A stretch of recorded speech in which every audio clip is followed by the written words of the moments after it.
এই যে এখানে নিয়ে নিয়েছি শিম ভর্তার জন্য সিমের সঙ্গে আছে এখানে রসুন, 2টো কাঁচা লঙ্কা, ঠিক আছে, আর ধনেপাতা।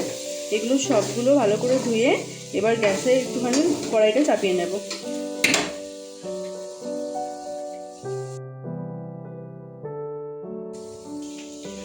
গ্যাসে বসিয়ে দেওয়া হয়েছে কড়াইয়ের মধ্যে দিয়ে দিতে হবে সামান্য পরিমাণ সর্ষের তেল, অল্প পরিমাণ সর্ষের তেলটা একটুখানি গরম হলে, সর্ষের তেল গরম হয়ে গেছে, এরপরে আমরা দিয়ে দিতে হবে অল্প কালো জিরে ফোড়ন আর একটা শুকনো লঙ্কা। এবার একটুখানি নাড়াচাড়া করে নিতে হবে যাতে জিরেটা থেকে একটা সুন্দর গন্ধ চলে আসে।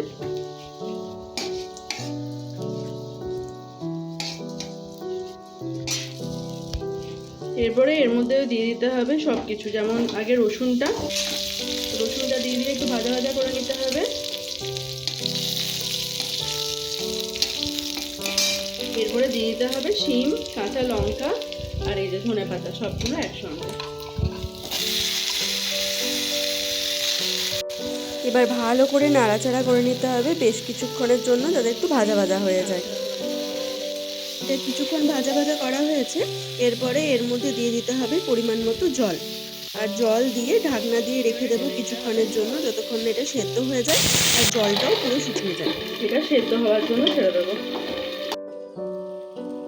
জলটা একদম শুকিয়ে গেছে, এবার একটু নাড়াচাড়া করে নিয়ে এটাকে ঠান্ডা হওয়ার জন্য একটা প্লেটে তুলে নিতে হবে। ভালো করে ভাজা ভাজা হয়ে গেছে, এবার একটা প্লেটে তুলে নিতে হবে। এটা একটু ঠান্ডা হওয়ার জন্য ওয়েট করব। এটা কিন্তু মিক্সি গ্রাইন্ডারে বাটলে হবে না, এটা কিন্তু একদম শিলপাটায় বাটতে হবে। এটা প্রায় ঠান্ডা হয়ে গেছে, এবার এটা শিলপাটায় বেটে নিতে হবে।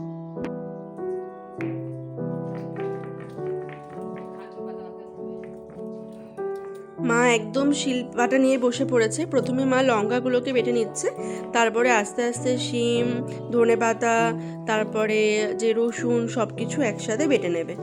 আর যেহেতু শিমটা সেদ্ধ, তাই বাটতে কিন্তু একদমই অসুবিধা হবে না। এটা হয়ে গেছে, এরপরে এর মধ্যে দিয়ে দিতে হবে সামান্য পরিমাণ নুন আর সর্ষের তেল দিলে কিন্তু এটা খুব ভালো লাগে খেতে। এবারে এটা একটু ভালো করে মেখে নিতে হবে,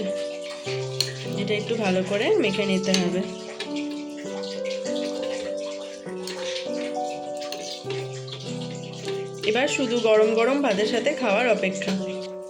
শাশুড়ি মাকে বললাম আর দেরি না করে চটপট আমাকে একটু ভাত দিয়ে দাও, আমি গরম গরম ভাতের সাথে এটা খেয়ে দেখি কেমন লাগছে। আমার যদিও এটা খেতে ভীষণ ভালো লাগে, আপনাদের কার কার এটা খেতে ভালো লাগে বা কে কে এই রেসিপিটা ঘরে আগেও ট্রাই করেছেন আমার সাথে অবশ্যই শেয়ার করবেন। আর যারা যারা নতুন দেখলে তারা কিন্তু অবশ্যই এটা একবার ঘরে ট্রাই করো, বিশ্বাস করো নিরাশ হবে না। আমার ভিডিওটা তাহলে আমি এখানেই শেষ করলাম। আপনারা সবাই ভালো থাকবেন, সুস্থ থাকবেন। যদি আমার ভিডিওটা ভালো লেগে থাকে তাহলে অবশ্যই আমার ভিডিওটাকে লাইক করবেন, শেয়ার করবেন, কমেন্ট করবেন, ফেসবুক পেজটাকে ফলো করে দেবেন আর ইউটিউব চ্যানেলটাকে সাবস্ক্রাইব করে দেবেন। দেখা হচ্ছে পরের ভিডিওতে। টাটা।